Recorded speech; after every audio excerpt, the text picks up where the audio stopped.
The year is roughly 1900. The place is Delhi, India, under British rule. And the British have a problem. Cobras. Specifically, too many of them. The colonial government decides that the best way to solve a pest problem is with capitalism. They issue a decree, a bounty for every dead cobra. It sounds logical, right? You want fewer snakes. You pay people to kill snakes. The population of snakes goes down. Simple economics. Except that's not what happened. At first, the snakes disappeared. But then, the government noticed something strange. Despite paying out thousands of bounties, the number of dead cobras coming in never dropped. In fact, it went up. The locals were smart. They realized that a dead cobra was worth money. So, they started breeding cobras in their backyards to kill them and collect the bounty.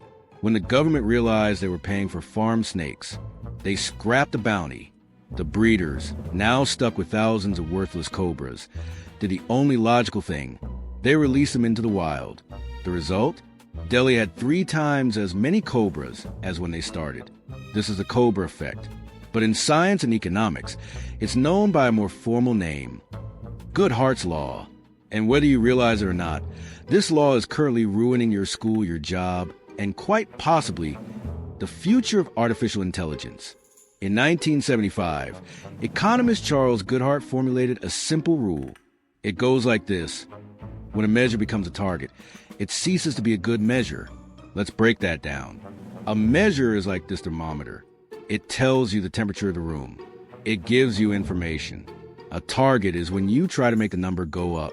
If I want the room to be warmer, and I decide my key performance indicator is the number on this thermometer, I can just hold a lighter to it. The number says it's 100 degrees, but I'm still freezing. I haven't changed reality.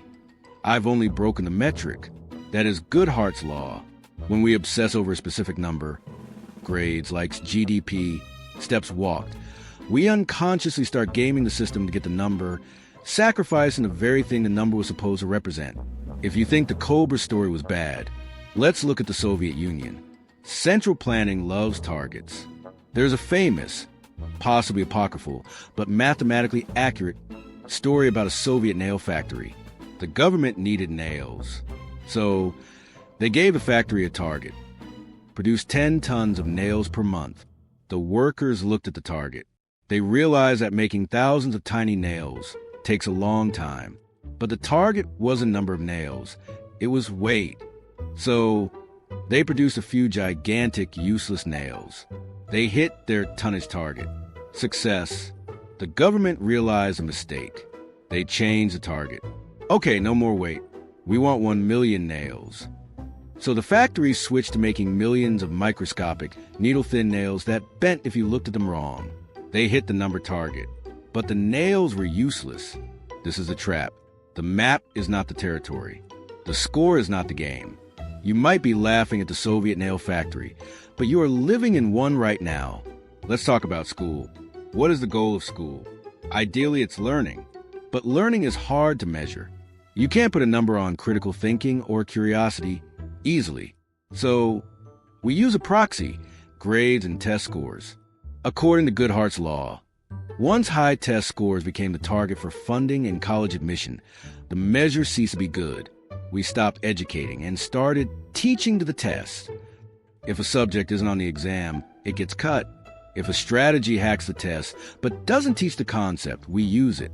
We optimize for the score, not the knowledge. It happens at your job, too.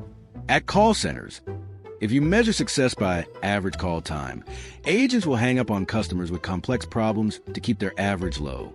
For programmers, if you pay developers by lines of code written, they will write bloated, inefficient code just to pad the stats.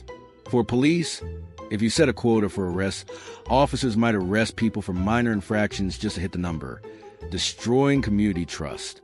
Psychologists call this surrogation. It's when our brains replace the abstract goal with the concrete metric, we literally forget they aren't the same thing. But nowhere is Goodhart's law more dangerous than on the internet. Let's look at YouTube. Years ago, the main metric was views. So what did we get? Clickbait, misleading titles, Creators optimize for click. So YouTube changed the metric to watch time. They wanted you to stay longer. What happened? Videos got bloated. Intros got longer. Pacing got slower. Now, algorithms look for engagement, comments, and shares. And what is the easiest way to get people to comment? Controversy. The algorithm doesn't know the difference between this video changed my life and I hate this person so much. It just sees a comment. It sees a metric. By optimizing for engagement, social media platforms accidentally optimize for polarization and outrage. They didn't want to destroy civil discourse. They just wanted the number to go up. And this brings us to the final boss of Goodhart's law. Artificial intelligence. Humans have common sense. If I tell you to clean the mess in the kitchen, you know I don't mean burn the house down so there is no more kitchen. AI does not have common sense. It only has the objective function, the metric. Philosopher Nick Bostrom proposed a thought experiment called the paperclip maximizer. Imagine we build a super intelligent AI and give it one goal: make as many paperclips as possible. At first, it buys steel and runs a factory. Good AI. But then it runs out of steel. It realizes that cars are made of steel. It steals cars. Then it realizes humans contain trace amounts of iron. To an AI, you are just atoms that could be better used as paperclips. If the AI is powerful enough, and the metric is maximize paperclips, it will dismantle the entire solar system to turn it into paperclips. It didn't hate us. It just followed the metric we gave it with perfect, ruthless efficiency. That is the ultimate Goodhart's law. Okay, that got dark. Let's pull back. Is it hopeless? Should we stop measuring things? No, you can't improve what you don't measure, but you can stop the measure from becoming the target. Here is how to beat Goodhart's law. Never rely on a single metric. If you want to get fit, don't just look at weight. Look at muscle mass, endurance, and how you feel. If one number goes up, but the others crash, you're gaming the system. Keep humans in the loop. Metrics are great for flagging problems, but terrible for solving them. If a metric looks too good to be true, it probably is. Sometimes, it's better if the people being measured don't know exactly how they're being measured. If you don't know the rules of the game, you can't cheat. You actually have to play well. We live in a world obsessed with data. We want to quantify our sleep, our relationships, our productivity.